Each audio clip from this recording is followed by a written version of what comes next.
Bienvenue, cher être choisi et précieux. Prête-moi une oreille attentive. La plus grande menace pour le contrôle n'est pas la révolte. C'est la liberté qui refuse d'être dominée. Prends un moment pour y réfléchir. L'histoire démontre que les révolutions ne débutent jamais par des armées. Elles naissent d'individus qui cessent tout. Simplement de se conformer au scénario imposé. Sais-tu que la plupart des luttes de pouvoir dans l'histoire humaine n'ont pas échoué à cause de rébellions violentes des opprimés, mais parce qu'ils ont cessé de collaborer? C'est le secret que ceux qui contrôlent ne veulent jamais que tu découvres. Leur pouvoir repose sur ta participation. Dès que tu la retires, leur empire s'effondre. Et c'est précisément pourquoi ils t'ont désigné comme la source du problème. Non pas parce que tu étais imprudent, instable ou le méchant, mais parce que tu as échappé à leur emprise. Ils ne pouvaient manipuler ni tes paroles, ni tes choix, ni ton esprit. Dans leur frustration, ils t'ont déclaré ennemi. Mais voici le retournement de situation. Ils ne luttaient pas vraiment contre toi. Ils combattaient leur propre perte de contrôle. C'est presque ironique quand on y pense. Tu n'as pas élevé la voix. Tu n'as pas déclenché de guerre. Tu as simplement cessé de participer à leur mascarade. Et soudain, les maîtres du jeu ont paniqué, lançant des accusations, manipulant des mensonges et déchaînant leur lion comme si tu étais le centre du spectacle. Mais la vérité est limpide. Sans ta participation, leur scène est vide. Sans ta soumission, leur couronne n'est que du papier. Alors, aujourd'hui, nous allons écarter le rideau de cette illusion pour révéler ce qui s'est réellement passé. Ils réalisent enfin que tu n'étais jamais le problème. Ils ne pouvaient simplement pas te contrôler. Et une fois que tu comprends cette distinction, tu ne confondras plus jamais leurs accusations avec la vérité. Premièrement, leur combat n'a jamais été à propos de toi. Il s'agissait de leur perte de mainmise. Ils ne te détestaient pas parce que tu étais une mauvaise personne ou difficile à gérer. Ils te détestaient parce qu'ils ne pouvaient pas te modeler selon leurs désirs. C'est une vérité que peu osent reconnaître. Le contrôle est la véritable cause de la plupart des tensions que tu as affrontées. Ce n'était jamais une question de ton caractère, de tes intentions ou de ton comportement. C'était une question de leur emprise qui s'effritait. Et lorsqu'ils ont compris que tu n'étais pas malléable, leur frustration s'est muée en hostilité. Repense à toutes les fois où l'on t'a qualifié de têtu, de rebelle ou de difficile à aimer. Ces mots n'étaient pas des descriptions justes de toi. Ils étaient des armes émotionnelles destinées à te faire plier par la honte. Tu n'étais pas difficile. Tu refusais simplement d'endosser le rôle qu'ils avaient écrit pour toi. Et ce qui les dérangeait tant, c'est qu'au fond, ils savaient que tu n'avais pas tort. Ils ne pouvaient simplement pas supporter que tu aies du caractère. Le contrôle ne fonctionne que si la personne contrôlée accepte de se taire. Tu as refusé. Tu as posé des questions, pris tes propres décisions.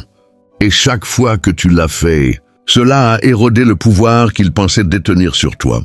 C'est pourquoi tu es devenu une cible. Ils devaient diaboliser ton indépendance, car elle faisait paraître leur autorité fragile. Ce qu'ils appelaient de l'arrogance était en réalité ton respect de toi-même qui s'exprimait. Ce qu'ils qualifiaient d'irrespect était simplement toi posant des limites. L'ironie, c'est que tu ne les combattais pas. Tu ne complotais pas contre eux, ni même ne cherchais à prouver quoi que ce soit. Tu étais simplement toi-même. Mais cela suffisait à ébranler leurs fondations. Ils ont perçu ton existence hors de leur contrôle comme une attaque. Dans leur panique, ils ont tenté de convaincre tout le monde autour d'eux que tu étais toxique, instable ou la cause du chaos. Mais le chaos n'était pas en toi. Il était dans leur désespoir de dominer ce qu'ils ne pourraient jamais posséder. Avec le temps, la vérité se dévoile. Les gens commencent à remarquer le schéma. Ils constatent que le problème n'apparaît que lorsque quelqu'un refuse de s'incliner. Et soudain, le récit change. Tu n'étais pas le méchant après tout. Tu étais celui qui avait la force de vivre libre. Et cette force, bien qu'elle t'ait rendu cible, est exactement ce qui te rend inoubliable. Deuxièmement, tu as menacé les systèmes dont ils tiraient profit. Le contrôle ne fonctionne que si le système reste incontesté. Dès que quelqu'un refuse de suivre le scénario, toute la structure commence à vaciller. C'est exactement pourquoi tu es devenu une telle menace. Tu n'étais pas juste une voix parmi la foule. Tu as posé des questions qu'ils ne voulaient pas entendre. Tu as repéré des failles qu'ils espéraient être invisibles. et tu as refusé de prétendre que leur système était parfait. Cela te rendait dangereux pour les structures mêmes dont ils bénéficiaient. La vérité, c'est que beaucoup ne recherchent pas vraiment la paix ou l'équité. Ils veulent le confort d'un système qui les favorise. Tant que tout le monde respecte les règles implicites, ne remets pas en question l'autorité, ne sors pas du rang et ne pense pas différemment. Tout semble aller bien en surface, mais tu as brisé ce rythme. En étant toi-même, en pensant librement, en refusant des règles injustes, tu as perturbé leur confort. Et quand le confort de quelqu'un dépend du contrôle, cette perturbation ressemble à un séisme. C'est pourquoi ils t'ont traité comme un problème. Tu ne causais pas le chaos, tu le révélais. Tu ne brisais rien, tu mettais en lumière ce qui était déjà brisé. Mais cette lumière les obligeait soit à réparer ce qui n'allait pas, soit à admettre qu'ils étaient attachés à maintenir ce qui était faux. Et comme reconnaître cette vérité leur retirait du pouvoir, ils se sont retournés contre toi à la place. Ce qui est encore plus révélateur, c'est que tu n'as pas eu besoin de grandes déclarations pour les ébranler. Ton indépendance suffisait. Ton refus de céder sous la pression suffisait. Cela révélait à quel point leur système était fragile. Une véritable autorité ne panique pas face aux questions. Elle y répond. Un vrai leadership ne s'effondre pas face aux défis, il se renforce.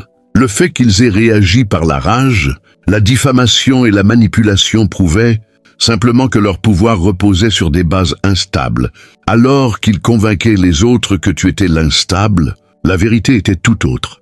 Tu n'avais pas besoin de contrôle pour tenir debout, eux si. Tu n'avais pas besoin que les gens t'obéissent pour te sentir en sécurité, eux si. Ta présence révélait ce qu'était vraiment leur autorité, une performance, pas un pouvoir. Et le jour où ils ont compris que tu ne jouerais plus leur jeu, leur système a perdu son déguisement. Tu n'étais pas une menace pour la paix. Tu étais une menace pour leur contrôle, et cela, ils ne pouvaient le tolérer. Troisièmement, ils ne voulaient pas la paix, ils voulaient la soumission. Ils ne cherchaient pas la paix avec toi, ils cherchaient le contrôle. C'est une vérité que peut admettre ta voix haute. Ils ne recherchaient ni la compréhension, ni l'équilibre, et encore moins une relation saine. Ce qu'ils voulaient, c'était une soumission déguisée en paix. Ils voulaient que tu souris, que tu acquiesces et que tu joues leur jeu pendant qu'ils tiraient les ficelles. Et quand tu ne l'as pas fait, tu es soudain devenu difficile, argumentatif ou le problème. La vérité, c'est que la paix n'a rien à voir avec le silence. La paix repose sur le respect, l'honnêteté et l'équité. Mais quand quelqu'un est animé par un besoin de contrôle, il échange la paix contre la domination. Il croit que tout est calme, seulement lorsque tout le monde lui obéit sans résistance. C'est pourquoi, chaque fois que tu as tenu bon, cela n'a pas été perçu comme un simple désaccord, mais comme une déclaration de guerre. Ton indépendance n'était pas une rébellion, mais pour eux, elle en avait l'air, car leur seule conception de la paix était celle où tu t'effaçais pour leur confort. Ce qui les frustrait le plus, c'est que tu n'avais pas besoin de leur approbation pour exister. Tu n'étais pas prêt à réduire tes opinions ou à atténuer ta lumière pour éviter le conflit. Et cela leur faisait peur, car cela signifiait qu'ils ne pouvaient pas brandir l'harmonie comme une récompense pour ta soumission. Dès qu'ils ont compris que tu ne courais pas après leur version de la paix, ils ont perdu leur seule arme contre toi. C'est pourquoi ils ont déformé le récit. Ils voulaient faire croire que tu étais la source du chaos. En réalité, tu refusais simplement de t'incliner devant leur contrôle. Ils voulaient que l'histoire raconte que tu ne pouvais pas t'entendre avec les autres, alors que la vérité était qu'ils ne pouvaient fonctionner sans dominer. Et tandis qu'ils s'acharnaient à te dépeindre comme le problème, ils révélaient en réalité à quel point ils comprenaient peu la paix au départ. Avec le temps, cette vérité finit toujours par éclater. Les gens remarquent que la personne qui t'accusait d'être difficile semble toujours entourée de drames où qu'elle aille. Ils commencent à voir que tu n'étais pas le fauteur de troubles. Tu étais simplement réticent à troquer ton âme pour leur confort. C'est là que tout devient clair. Tu ne te battais pas contre la paix, tu te battais pour la véritable paix, celle qui naît de la liberté, pas du contrôle. Quatrièmement, tu es devenu un miroir qui les terrifiait. Ils ne te méprisaient pas pour ce que tu leur faisais, mais pour ce que tu révélais d'eux. Chaque fois que tu vivais dans ta vérité, ils étaient confrontés à leur propre manque de vérité. Ta liberté exposait leur captivité. Ta force révélait leur faiblesse. Et ton authenticité montrait à quel point leur vie n'était qu'une performance. Voici une réalité inconfortable. Ils ne pouvaient pas séparer leurs ressentiments envers toi de la haine qu'ils nourrissaient envers eux-mêmes. Te regarder, c'était affronter le reflet qu'ils s'efforçaient d'éviter. C'est pourquoi leurs attaques semblaient toujours disproportionnées. Leur colère n'était pas seulement dirigée contre toi, elle concernait ce que tu représentais. Tu incarnais la preuve qu'il était possible de vivre sans chaîne, de choisir l'intégrité plutôt que le contrôle, de vivre avec audace sans plier face à la peur. Et si tu pouvais le faire, quelle excuse avaient-ils? Cette question silencieuse les hantait, car elle exposait leur petitesse déguisée en autorité. La vérité, c'est que ceux qui prospèrent sur le contrôle ne supportent pas les miroirs. Ils ne veulent pas voir les fissures dans leur pouvoir, ni le vide dans leur assurance. Ils préfèrent les ombres, où leur domination semble convaincante. Mais tu te tenais là comme une lumière, et le reflet racontait une autre histoire. Soudain, leur autorité ne ressemblait plus à de la force, mais à du désespoir. Leur assurance ne ressemblait plus à du leadership, mais à de l'insécurité masquée. C'est pourquoi ils se sont battus si fort pour déformer ton image. Ils devaient convaincre les autres que tu étais dangereux, instable ou arrogant. Car si le reflet était vu clairement, toute leur façade s'effondrerait. Ce n'était pas toi qu'ils cherchaient à détruire, mais le miroir que tu tenais devant eux. Et peu importe à quel point ils ont essayé de le briser, le reflet demeurait. Avec le temps, ce qui les terrifiait le plus est devenu indéniable. Tu n'étais pas le problème, tu étais la preuve. Preuve que l'autorité sans humilité est une faiblesse. Preuve que le contrôle sans respect est un vide. Preuve que la liberté n'a pas besoin de permission pour exister. Et c'est pourquoi ils ne pouvaient pas te supporter. Tu ne marchais pas seulement librement, tu leur rappelais qu'eux aussi auraient pu l'être, s'ils avaient eu le courage. Cinquièmement, leur récit s'est écroulé lorsque tu as cessé de t'expliquer. Pendant longtemps, ils se sont nourris de tes justifications. Chaque fois que tu tentais de prouver ton innocence, de défendre tes choix ou de justifier tes limites, tu leur fournissais sans le savoir du matériel à déformer. Ils n'avaient pas besoin de la vérité. Ils avaient besoin de fragments de toi pour les manipuler dans leur propre histoire. Et plus tu expliquais, plus ils déformaient, jusqu'à ce que tu sembles coupable de choses que tu n'avais jamais faites. C'était leur jeu, te pousser à des explications. Sans fin pour garder le contrôle du récit, mais quelque chose a changé. Tu as cessé de te défendre. Tu as arrêté d'argumenter ta valeur. Tu as abandonné la tâche épuisante de prouver ta vérité à ceux qui avaient décidé de ne pas te voir. Et à ce moment-là, tout ce qu'ils avaient construit a commencé à s'effondrer. Sans tes mots à manipuler, il ne leur restait que leurs mensonges. Et les mensonges semblent bien moins convaincants lorsqu'ils se tiennent seuls, sans ton énergie pour les soutenir. C'est ce qui les a fait paniquer. Ils pensaient que ton silence te ferait paraître faible. Ils croyaient que ton refus de répondre prouverait qu'ils avaient raison. Mais au contraire, cela s'est retourné contre eux. L'absence de ta défense a poussé les autres à se demander pourquoi tu ne te précipitais plus. Cela a attiré l'attention sur le fait que les seules voix qui criaient étaient celles de tes accusateurs. Et soudain, le poids du soupçon s'est déplacé, non pas vers toi, mais vers eux. Ce qui est puissant dans tout cela, c'est que ton refus d'expliquer n'était pas juste du silence. C'était de la force. C'était l'affirmation tranquille que ta valeur n'était pas négociable. Ta vérité n'était pas en procès. Et ton âme n'était pas une salle d'audience pour leurs insécurités. Tu n'avais plus besoin de te battre pour ta place, car ton existence même était une preuve. Et à la fin, c'est ce qui a brisé leur récit. Pas une confrontation dramatique, pas un discours interminable, pas même une revanche, juste un refus calme et constant de continuer, à alimenter leurs mensonges, avec ton énergie. Tu as montré que la vérité n'a pas besoin d'être constamment défendue. Mais les mensonges, oui, et une fois que tu es sorti de leur jeu, ils se sont retrouvés seuls avec leur fausse histoire, s'effondrant sous le poids de son propre vide. Sixièmement, ils ont pris tes limites pour une rébellion. Quand quelqu'un prospère sur le contrôle, le mot « non » ressemble à une attaque personnelle. Pour eux, ce n'est pas un simple refus, mais une menace contre leur autorité, une fissure dans l'illusion de domination qu'ils ont travaillé si dur à maintenir. C'est pourquoi tes limites n'ont jamais été reçues comme saines ou nécessaires. Ils les ont déformées en rébellion, comme si tu organisais une révolte, alors qu'en réalité, tu protégeais simplement ton humanité.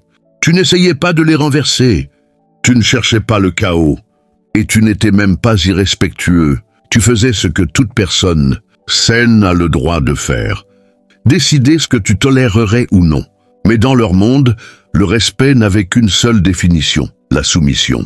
Si tu obéissais, tu étais bon. Si tu questionnais, résistais ou posais des limites, tu étais irrespectueux. Cela n'avait rien à voir avec la morale, mais tout à voir avec leur besoin de se sentir supérieur. Ce qu'ils n'ont pas vu, c'est que les limites ne sont pas des armes, mais des boucliers. Un bouclier ne fait de mal à personne, il protège simplement celui qui le porte. Mais pour quelqu'un accro au contrôle, même ton bouclier ressemble à une épée. Ton refus d'être vidé, manipulé ou irrespecté n'était jamais un acte de guerre. Mais ils l'ont traité comme tel, car cela signifiait qu'ils n'avaient plus un accès illimité à toi. L'ironie, c'est que les limites, même qu'ils moquaient ou méprisaient, étaient celles qui exposaient leurs véritables intentions. Une personne qui se soucie vraiment de toi respectera tes limites, même si elle ne les comprend pas pleinement. Une personne qui ne veut que du pouvoir sur toi combattra tes limites comme si sa vie en dépendait, et chaque fois qu'il réagissait à ton non avec colère, il révélait qu'il ne cherchait ni l'amour, ni le partenariat, ni le respect mutuel, mais le contrôle. Avec le temps, cela rend la vérité indéniable. Tu n'étais pas rebelle, tu étais raisonnable. Tu n'étais pas destructeur, tu étais perspicace. Tu ne démolissais rien, tu préservais ta dignité. Ils appelaient cela une rébellion, car c'était le seul langage qu'ils comprenaient. Mais en réalité, tes limites étaient la forme la plus honnête de respect de soi que tu pouvais montrer, et ce respect, même mal compris, est ce qui te garde libre. Septièmement, ils devaient te diaboliser pour justifier leur contrôle. Ils ne pouvaient pas te contrôler directement. Alors, ils ont dû créer une histoire qui rendait le contrôle nécessaire. C'est pourquoi ils t'ont fait passer pour le méchant. Ce n'était jamais une question de vérité, mais une question de stratégie. S'ils pouvaient convaincre les autres que tu étais instable, égoïste ou dangereux, alors leur comportement contrôlant semblerait être de la protection ou du leadership, et non de l'oppression. La campagne de diffamation n'était pas une réaction, mais une arme. Remarque à quel point elle était soigneusement orchestrée. Ils exagéraient tes défauts, déformaient tes mots et mettaient en avant tes erreurs, tout en dissimulant les leurs. Ils transformaient des désaccords ordinaires en récits de rébellion et reformulaient ton indépendance comme de l'arrogance. L'objectif n'était pas de te décrire avec précision, mais de te déformer au point que personne ne questionne leur autorité. Si tu semblais assez coupable, leur contrôle pouvait passer pour de la sagesse. Cette tactique fonctionne, car les gens croient plus vite un mensonge bruyant qu'une vérité silencieuse. Et ils le savaient. Ils savaient que s'ils criaient leur version des faits assez fort, les gens cesseraient de poser des questions. Alors, ils t'ont fait bouc émissaire. Chaque problème, chaque conflit, chaque tension dans l'environnement, ils l'ont mis sur ton dos. Ainsi, personne n'avait le temps de se demander pourquoi la personne qui pointait du doigt semblait toujours être au centre de la tempête. Mais voici ce qu'ils ont sous-estimé. Les mensonges peuvent courir vite, mais ils ne peuvent pas distancer le temps. Avec le temps, les gens commencent à voir les schémas. Ils remarquent que ton prétendu chaos disparaît quand tu n'es pas là, tandis que ceux qui t'ont qualifié de méchant continuent de semer des troubles partout où ils vont.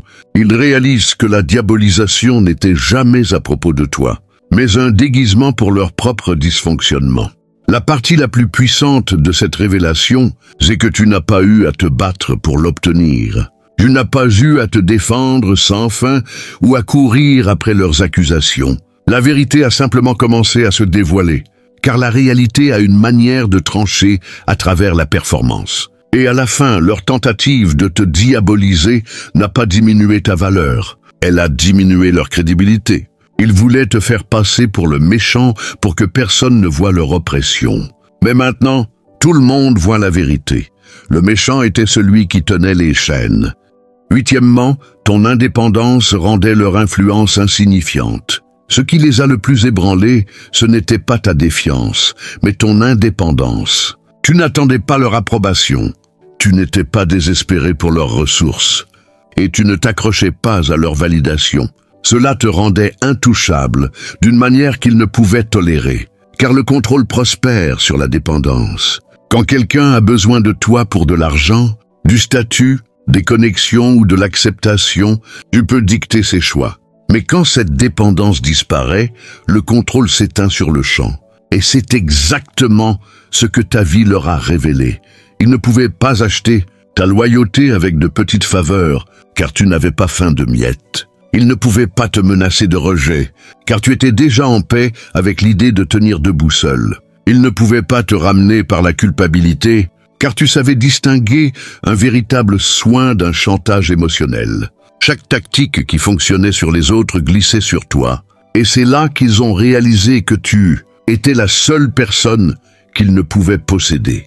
L'indépendance ne frustre pas seulement les contrôleurs, elle les expose. Car quand leur influence cesse de fonctionner sur toi, il devient évident que le pouvoir qu'ils prétendent détenir n'était jamais une véritable autorité.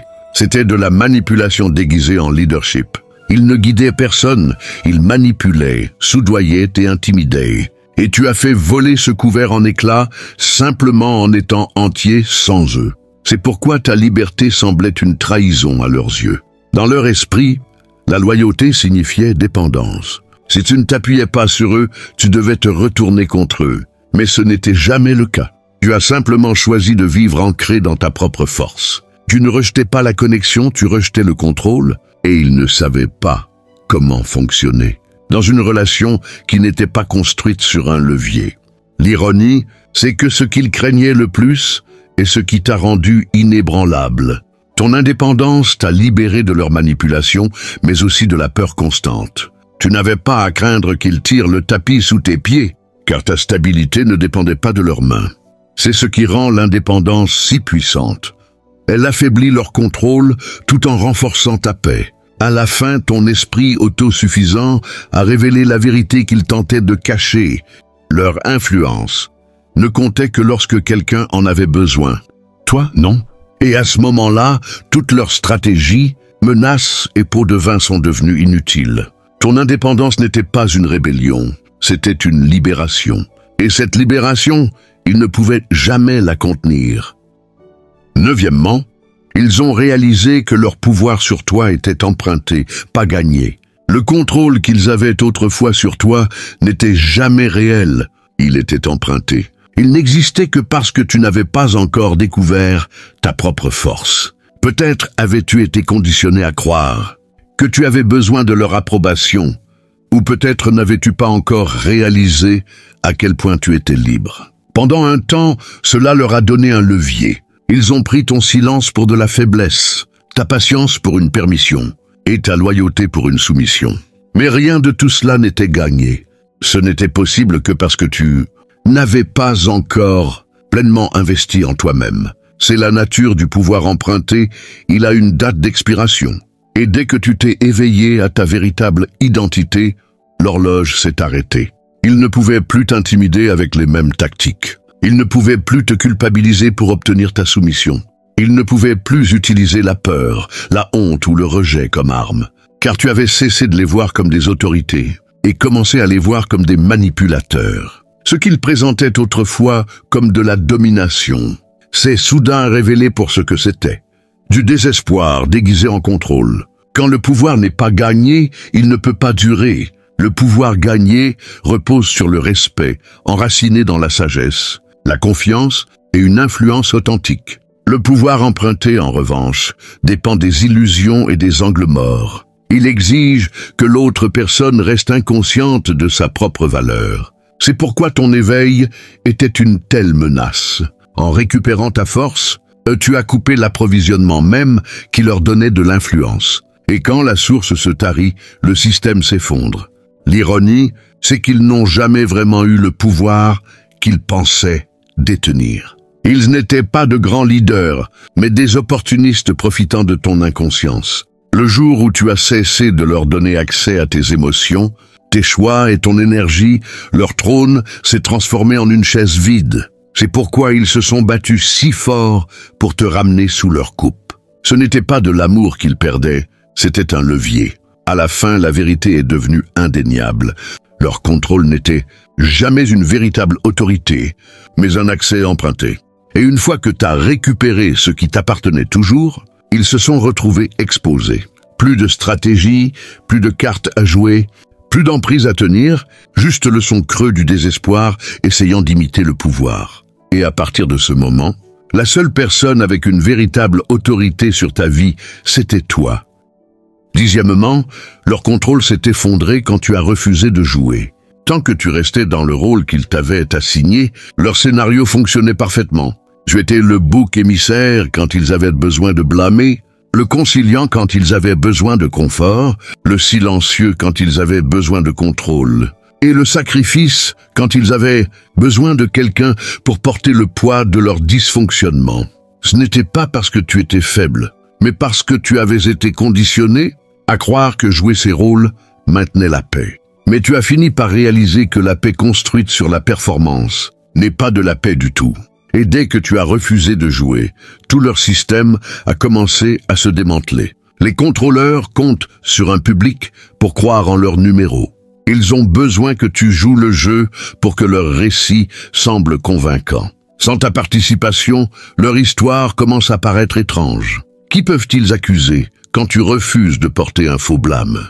Qui peuvent-ils réduire au silence quand tu trouves ta voix? Qui peuvent-ils exploiter quand tu ne te portes plus volontaire comme sacrifice? Réponse, personne. Et soudain, la pièce qu'ils mettaient en scène se transforme en une scène vide, sans acteur pour la soutenir. C'est pourquoi ils se sont battus si fort pour te ramener dans ton rôle. Ton absence n'a pas seulement exposé la vérité aux autres, elle l'a exposée à eux-mêmes. Ils n'étaient pas des leaders, mais des manipulateurs. Ils n'étaient pas des protecteurs, mais des exploiteurs. Ils n'étaient pas victimes de ta soi-disant rébellion.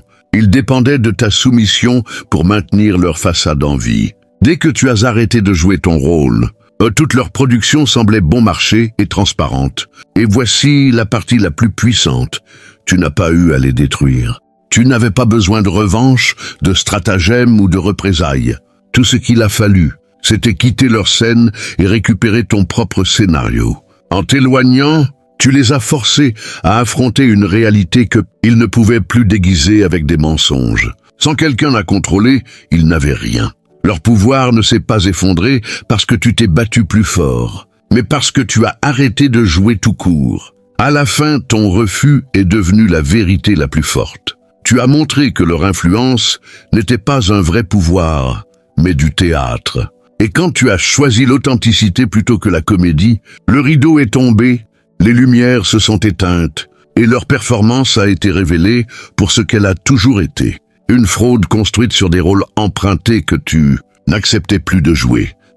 11e, ils t'ont détesté pour avoir choisi la vérité plutôt que l'appartenance. La plupart des gens sont prêts à sacrifier une partie d'eux-mêmes pour appartenir. Ils se taisent quand quelque chose semble faux, pliant leurs valeurs pour éviter le conflit et suivent les mensonges pour garder une place à la table. Mais toi, tu as refusé. Tu as choisi la vérité plutôt que l'appartenance. Et c'est pourquoi ils t'ont détesté.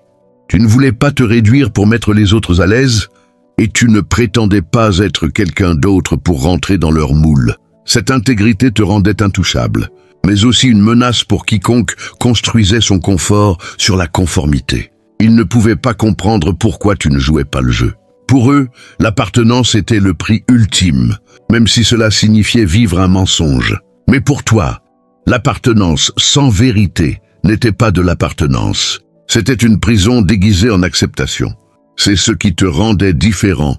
Tu n'avais pas peur de perdre une foule si cela signifiait garder ton âme intacte. Et quand ils ont réalisé qu'ils ne pouvaient pas te plier à leur version de l'acceptable, ils t'ont qualifié de paria. Pas parce que tu étais brisé, mais parce que tu refusais de te casser. L'ironie, c'est qu'ils ne te rejetaient pas pour ce que tu étais vraiment, mais pour le miroir que tu tenais devant eux.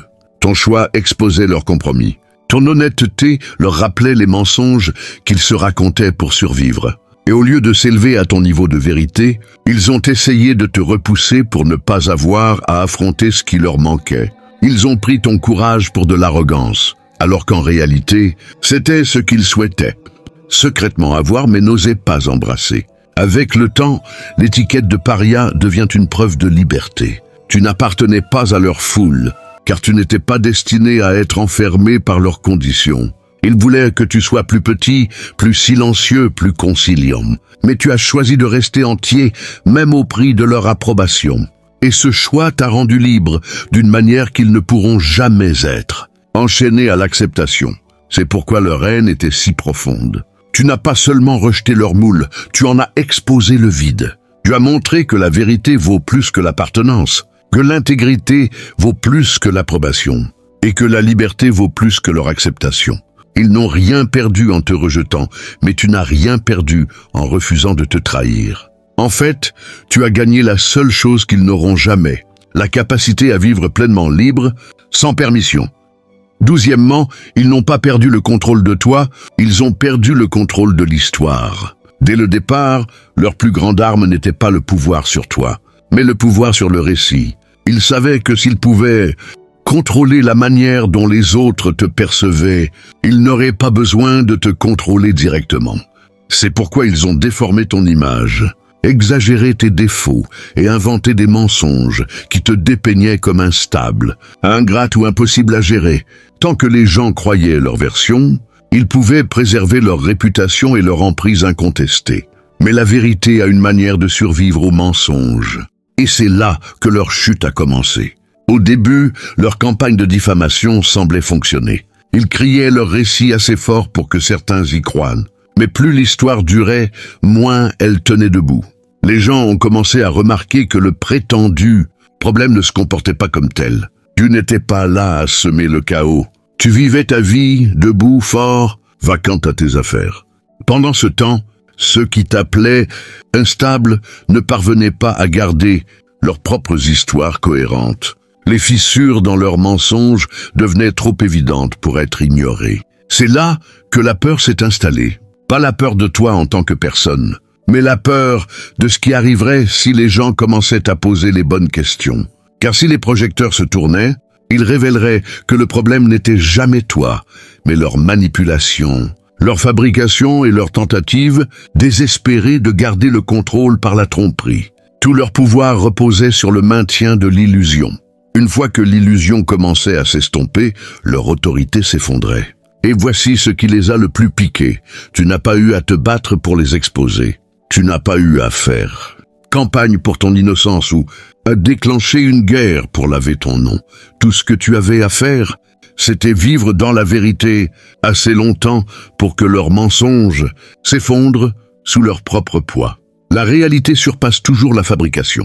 Finalement, les gens ont vu la différence entre ta cohérence stable et leur drame constant. Ils pensaient t'avoir coincé en contrôlant l'histoire, mais à la fin, ils n'ont révélé que leur peur d'être exposés. Tu n'étais pas le danger pour leur monde, la vérité l'était. Et une fois que la vérité a surpassé leur bruit, leur contrôle a disparu. Pas parce que tu as perdu la bataille, mais parce que l'histoire qu'ils avaient construite ne pouvait pas survivre à la réalité. 13e, tu as prouvé que l'amour sans liberté n'est pas de l'amour. Ce qu'ils t'offraient n'était jamais de l'amour, mais de la possession déguisée en soin. Ils voulaient les bénéfices de ta loyauté sans te donner le respect qu'elle exige. Ils voulaient de la proximité, mais seulement à leurs conditions où tes besoins ne comptaient pas et ta voix n'avait pas d'importance. Ils voulaient de l'obéissance, mais dépouillée de choix, comme si ton individualité était quelque chose à effacer pour leur confort. Ce n'était pas de l'amour, c'était une captivité déguisée en connexion. Et dès que tu l'as réalisé, l'illusion s'est brisée. L'amour sans liberté n'est rien d'autre qu'un contrat de contrôle. Si tu ne peux pas dire non, sans punition, alors ton oui ne signifie rien. Si tu ne peux pas exprimer ta vérité sans craindre des représailles, alors ton silence n'est pas la paix, c'est l'étouffement. Ce qu'ils voulaient n'était pas un partenariat, mais de la propriété. Ils te voulaient assez proche pour nourrir leur ego, mais pas assez libre pour défier leur autorité. Cet arrangement peut ressembler à de l'amour de l'extérieur, mais à l'intérieur, c'est une cage. La puissance de ta décision résidait dans la reconnaissance de cette captivité et le refus de l'appeler amour plus longtemps. Partir n'était pas juste une question d'équité, c'était récupérer ta définition de l'amour. Tu as prouvé que le véritable amour ne peut exister là où la liberté est refusée. Car l'amour qui exige le silence n'est pas de l'amour. L'amour qui exige l'obéissance sans respect n'est pas de l'amour. L'amour qui punit l'indépendance n'est pas de l'amour. Le véritable amour célèbre la liberté, il n'en a pas peur. C'est pourquoi ton choix les a frappés si fort. Tant que tu restais, ils pouvaient prétendre que leur contrôle était de l'affection. Ils pouvaient se convaincre et convaincre les autres que tu étais aimé parce que tu étais proche. Mais quand tu es parti, le masque est tombé. Soudain, la vérité était indéniable. Si ce qu'ils offraient avait été un véritable amour, cela t'aurait rendu plus libre, pas plus petit. Au lieu de cela, c'était de la dépendance, de la manipulation et de la peur, tout enroulé dans le mot « amour ». À la fin, ta force a prouvé ce qu'ils tentaient de cacher. Leur version de l'amour n'était pas de l'amour du tout. Tu as exposé le faux en choisissant la vérité plutôt que la captivité. Et bien que cela ait brisé leur illusion, cela a construit ta liberté. Car tu as refusé de confondre les chaînes avec l'engagement et tu as refusé d'échanger ton humanité pour leur contrôle. Et ce refus rend ton amour, celui que tu donnes et celui que tu acceptes, quelque chose qu'ils ne pourront jamais reproduire. 14e, à la fin, ils ont vu que tu étais la constante et eux le chaos. À la fin, la vérité a tranché à travers tout le bruit. Ils ne se battaient pas contre tes défauts, mais contre leur propre chaos. Tu étais stable, même quand les tempêtes t'entouraient. Tu étais constant. Même quand ils essayaient de te provoquer à des réactions contraires à ta nature. Ils voulaient que tu craques, que tu exploses, que tu t'effondres, pour pouvoir pointer du doigt et dire « Tu vois, tu es le problème ». Mais peu importe la pression qu'ils exerçaient, tu ne t'es pas plié à leur scénario. Tu es resté ancré, et c'est ce qui les a exposés. Le contrôle prospère quand la cible est instable. Si tu avais été impulsif, imprudent ou changeant, ils auraient utilisé cela comme preuve pour resserrer leur emprise. Mais ta clarté rendait leur manigance désordonnée. Ta force rendait leur jeu faible. Ta stabilité ne laissait aucun endroit où leurs mensonges pouvaient atterrir. Et c'est là que les fissures dans leur performance ont commencé à apparaître. Ils ne te géraient pas, ils luttaient pour cacher leur propre dysfonctionnement. C'est pourquoi ils ont dû renverser le récit. Ils t'ont appelé dramatique parce que tu refusais de te taire. Ils t'ont appelé instable parce que tu refusais d'être manipulé. Ils t'ont appelé froid parce que tu ne cédais pas au chantage émotionnel. Mais avec le temps, le schéma est devenu trop évident. Le prétendu chaos venait toujours d'eux, les mensonges, les éclats, les tactiques de contrôle, le changement constant des règles. Tout cela provenait de leur désespoir à régner sur quelque chose qu'ils ne pouvaient jamais vraiment créer. Et voici l'ironie. Ils pensaient que ta stabilité était une faiblesse. Ils croyaient que ton calme signifiait qu'ils avaient du pouvoir sur toi. Mais ce calme était la chose même qui les a démantelés. Ils ont réalisé que tu n'étais pas celui qui tournoyait, tu étais celui qui observait. Tu n'étais pas celui qui s'agitait, tu étais celui qui endurait. Ils étaient le chaos portant le masque de l'autorité, et tu étais la constante qui a arraché ce masque. Au moment où la vérité est devenue indéniable, leurs accusations ne tenaient plus. Tout le monde pouvait voir le contraste. Tu n'étais pas la tempête qu'ils étaient, tu n'étais pas la confusion qu'ils incarnaient. Ta présence devenait la preuve de leur instabilité. Et c'est ce qu'ils ne pardonneront jamais, que sans lever la main, sans égaler leur chaos, tu as révélé qu'ils étaient vraiment hors de contrôle. Le contrôle n'était jamais le vrai problème. Tu n'étais jamais difficile à aimer, jamais impossible à comprendre, jamais le méchant dans leur histoire. Le problème, c'est que tu ne pouvais pas être contenu. Et cette vérité a démêlé chaque mensonge qu'ils ont construit autour de toi. Ils ont pris tes limites pour une rébellion, ton indépendance pour de l'arrogance, ta stabilité pour de la froideur. Mais le temps a prouvé le contraire. Tu n'étais pas instable, tu étais la constante. Tu n'étais pas déloyal, ou tu étais simplement réticent à appeler la captivité amour. Tu n'étais pas le problème. Tu étais la preuve que leur contrôle était toujours emprunté, jamais gagné. Et maintenant, leur récit gît en ruine. Ce qu'ils ont diabolisé en toi était ce qu'il leur manquait secrètement. Le courage, l'intégrité et la liberté. Ce qu'ils appelaient rébellion était simplement ton refus d'abandonner toi-même. Ce qu'ils appelaient chaos était leur propre dysfonctionnement réfléchi vers eux. À la fin, ce n'était pas ta voix qui les a exposés, mais ton refus de continuer à jouer dans leur pièce. Alors, que ce soit clair, tu n'as pas besoin de t'excuser d'être incontrôlable. Tu n'as pas besoin de te réduire pour que les autres se sentent puissants. Tu n'as pas besoin d'échanger ta liberté pour de l'acceptation. Le simple fait qu'ils aient dû déformer, accuser et manipuler prouve que ta force les a ébranlés, plus que la soumission ne l'aurait jamais pu. La vérité est maintenant indéniable. Ils réalisent enfin que tu n'étais pas le problème. Tu étais celui qui se tenait debout pendant que tout autour de toi tremblait. Tu étais le miroir, la constante, la force qu'ils ne pouvaient dompter. Et cela, plus que tout, est ta victoire. Famille, si ce message t'a profondément touché, ne le garde pas pour toi, partage-le. Quelqu'un, quelque part, lutte avec les mêmes batailles et a besoin d'entendre cette vérité maintenant. Alors, vas-y, clique sur le bouton d'abonnement, mets un like, partage tes pensées dans les commentaires et envoie ce message à quelqu'un qui a besoin de ce rappel. Ils ne sont pas le problème, mais la preuve. Ton soutien permet à ce message d'aller plus loin, de toucher plus de vie et de continuer à exposer les mensonges qui cherchent à garder les gens enchaînés. Reste connecté, continue de grandir et continuons à faire briller la lumière là où d'autres essaient de projeter des ombres. Que Dieu te bénisse.